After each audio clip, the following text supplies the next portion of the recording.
What's going on, YouTube? In today's video, I'm going to be showing you the build I use to go flawless every week in Trials of Osiris. I'm going to be using the Capri Sting Exotic with Void Night Stalker. Basically, what this build does is let me Void Shatter Dive on the ground, and I see where the enemy is, and it allows me to run away or engage in certain fights just because I know where they are. For the aspects, I'm going to be using Trapper's Ambush, activated Quick Fall to spend your charge dive to the ground, creating a large smoke cloud on impact, which then dissipate. Targets caught in this cloud are weakened, and allies are made invisible. Essentially, this is the void version of the Shatter Dive, and it makes you invisible. Next up, we got Vanishing Step. This basically, dodging gives you any invisibility. Let's take a look at the fragments. First up, we're going to be using Echo of Persistence. Void buffs applied to invisibility, Overshield, and Devour. Has increased duration. I use this a lot when I go invis. It has a big increase by a couple seconds for my invisibility. Echo of Dilation. When crouch, you sneak faster and gain enhanced radar and resolution, and 10 plus mobility and 10 plus intellect. The 10 plus mobility and intellect is the main reasons why I use this.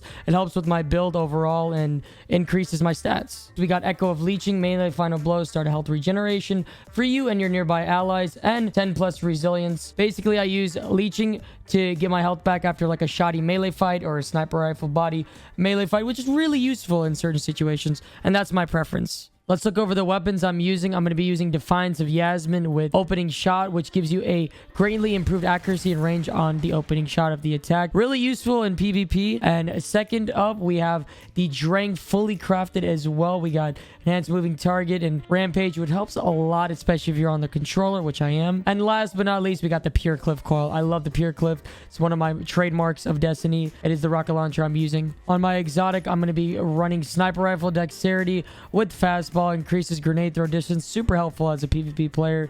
And the Sniper Rifle Dexterity in general just helps me ready out my Sniper Rifle in certain situations when I really need it. Now, for the chest piece, we're going to be running Unflinching Sniper Rifle Aim, which helps a lot to reduce flinch when using a sniper rifle, along with Unflinching Sidearm is the same thing. It reduces the flinch when you're using your sidearm. For my Hunter Cloak, I'm going to be running Powerful Friends, which gives me an additional plus 20 mobility, helps with going invis more often, really complements the build, just trying to be very sneaky. Now, let's go over my stats. Now, I think the most important thing for my build is the tier 9 strength. I would recommend tier 10. Right now, I currently have tier 9 because I need better gear, but that's my recommendation because the higher the strength, the more you get your smoke back and the more you can proc your wall hacks with the Capri Sting. Now, the next stat is the most important is recovery, which basically helps you recover as fast as possible once you've taken damage. And this is the most important thing for PvP is tier 10 in my opinion. I would not recommend anything lower, but if you want to go tier 9, that works as well. Now, next up is mobility for me. I feel like tier 8 is the lowest you really want. I'd recommend 100. Again, I need better armor, but I think still tier 8 you can get away with it. You're just using this to go invis and being very sneaky as a void hunter. Now, I'm just going to skim through resilience. We got pretty low resilience. I'd recommend as high as resilience as you can with those obviously high strength and recovery as you can get it.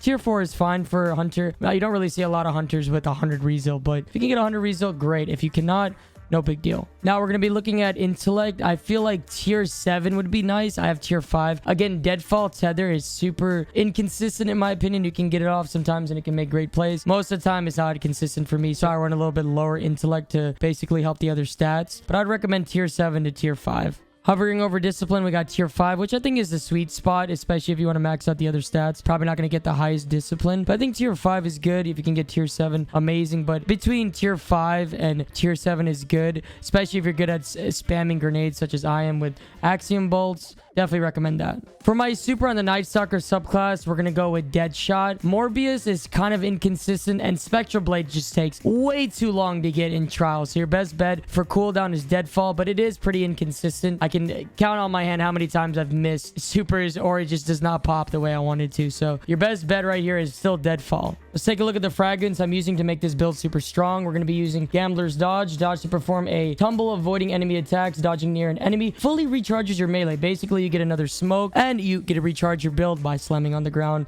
You need smokes in order to use the Caprice to its full ability. Next up, we're going to be using a Strafe Jump. I prefer this one because it gives me the directional control that I want and the highest jump for Hunter in my opinion. Next up, we're going to be using Snare Bomb. I like to use Axiom Bolts for the last column because they track. You could also use Vortex, whatever you prefer. I like to use Axioms because they're very strong and they track the enemy. That's going to be my ultimate build for going flawless in Trials of Osiris and what I use to go flawless every week. Let me know in the comment section below what Trials builds are you using currently and what's the most effective for you. Make sure you guys like and comment and subscribe to the channel if you haven't already. And I'll catch you guys in the next one. Peace.